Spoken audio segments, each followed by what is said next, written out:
Hey everyone, and welcome back to the channel. This is Dave on Tech, and today we'll be doing a bit of a different video compared to the usual ones. While this is not an Apple product, it's a companion for your Mac or your iPad. And that's the brand new MX Master 4 by Mac by Logitech. Now, if you're a Mac user, then we might as well jump straight to the conclusion, and this is by far the best productivity mouse that you can buy today, period. Of course, if you're a gamer, then this is a completely no-go, and you'll need one of these, but I'll let you know why a bit later. So currently I'm using these three mice: the Apple Magic Mouse 2, right? The MX Anywhere 3, and the Logitech Pro X Superlight 2, or at least that's what I think it's called, but it's definitely the second generation, second version. Now, of course, I'm very excited for this new mouse, but I'm definitely going to be keeping this, and only for gaming. It's a fantastic gaming mouse, being extremely light at only like 59 grams, and honestly, I can't really game using any of these three really, because of one main reason.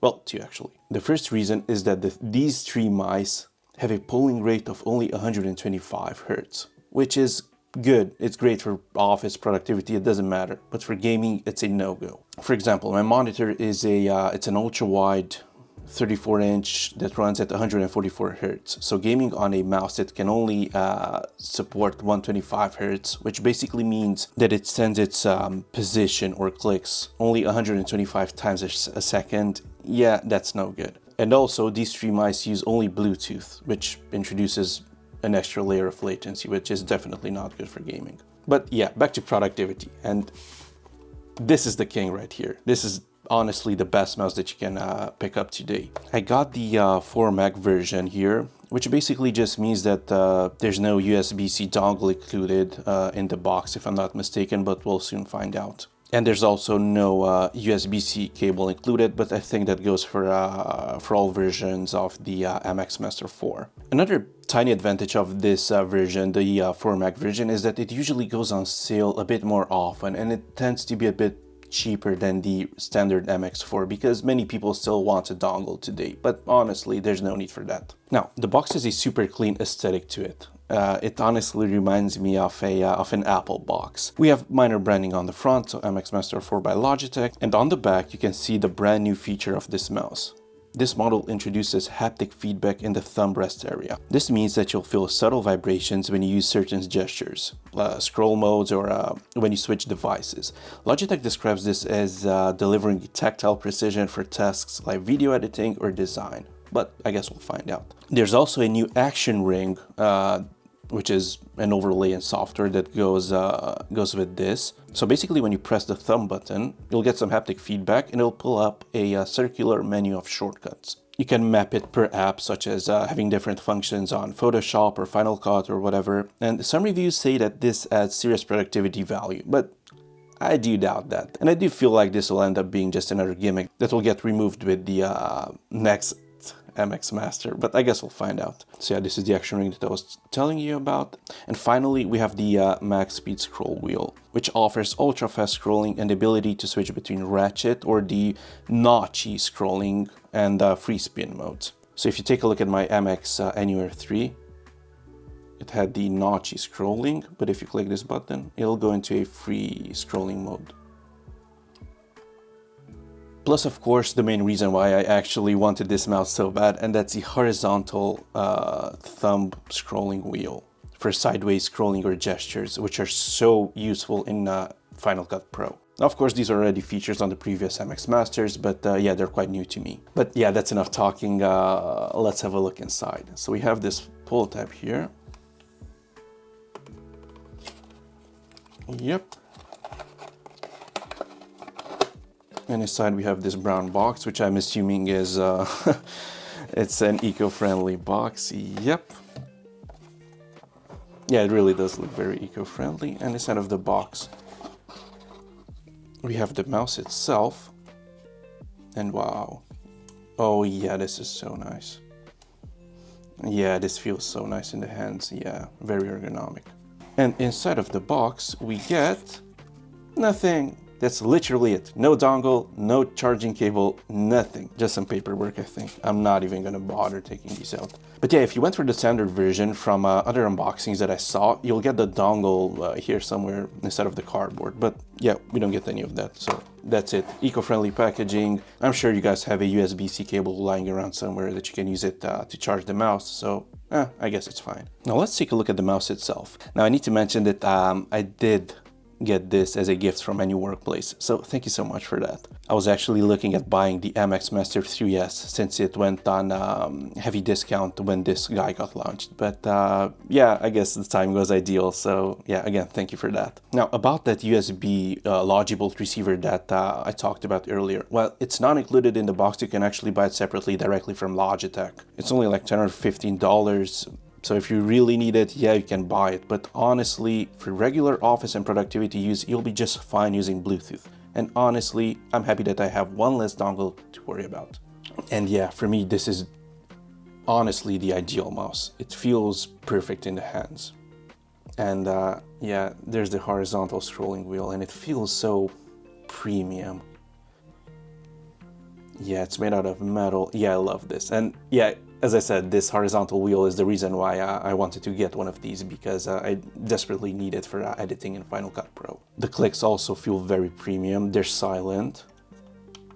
The ones on their side aren't silent. And yeah, here's the haptic button, the new one. Wow, yeah, that feels so good. Let me also just peel this really quick. Yep, quite satisfying. And look at the size of those skates. Yeah, these are huge.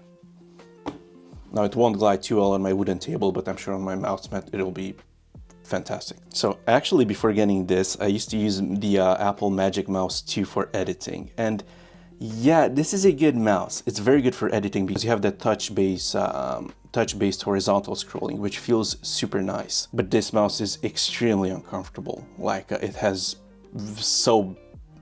very bad ergonomics, and after 10 or 15 minutes my hand would get sore. So yeah, it's quite well, you can see it's super uncomfortable. It doesn't, I don't know, the shape of it makes no sense.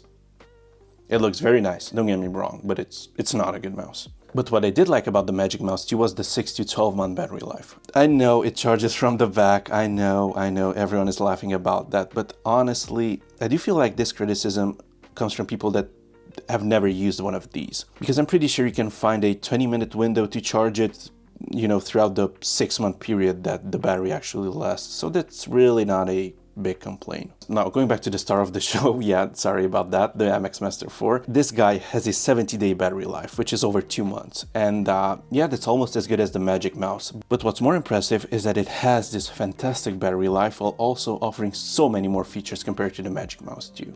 Like haptic feedback, multiple scroll wheels, yeah, the nice MagSafe, well, not MagSafe, the Mag Speed, sorry, scroll wheel, which feels very nice. It's actually the same one as on my MX Master 3. Yeah, it's identical. But yeah, the shape is also fantastic, and this is by far the most ergonomical mouse that I've ever used. It's, I don't know, it's literally molded to my hand. I can't believe it. Yeah, this is so good. And I do like that they also changed the nasty rubber-like material from the MX Master 3, which I've used for a month, but then I had to return it because I just couldn't stand the feel of it. And it also weirdly started falling apart like 1 month after use. And yeah, I do wash my hands like 30 times a day, so I don't think that was an issue. I really don't know what happened with that, but I had to return my Master 3 after just a month. And also another thing that my old MX Master didn't have is these new silent clicks. Yeah, my MX Master 3 actually had the same clicks as the MX Anywhere 3, so you can hear that these are so clicky and noisy. Of course, if you're working from home, these are completely fine, but if you're using this mouse in an office environment next to other people, yeah, it can get a bit annoying. I also like the attention to detail that this mouse has. Just have a look at the edges of the click buttons. You can see right here. They're actually see-through, if I'm not mistaken, and yeah, it makes them feel so much more premium. Well, look much more premium because you can't really feel them, but yeah, this mouse is genuinely a masterpiece. But yeah, as I said, I was using the Magic Mouse 2 for editing. I was using my MX Anywhere 3 for day-to-day use, and I was using the Superlight for gaming. And honestly, I'm definitely going to be dropping these two and replacing it with just a single mouse, because this works fantastic while editing, because I do have that side scroll wheel, and for a day-to-day mouse, you genuinely can't ask for a better mouse than this. But sadly, no, I won't be able to use it for gaming and to replace my Superlight, because this is so nice. It's Superlight, as the name says. It has a 4000 hertz polling rate or something crazy. The battery lasts for ages, and yeah, the clicks are so, I don't know, instantaneous. Yeah, so yeah, these are two different mice built for two different purposes. So yeah, as the old saying goes, use the proper tool for the proper job, or something like that, I don't know. So let's conclude. Should you grab one of these in 2025? Well, if you already have the MX Master 3 or 3S, and if you're happy with it, don't bother, to be honest, don't bother. It's really not worth it.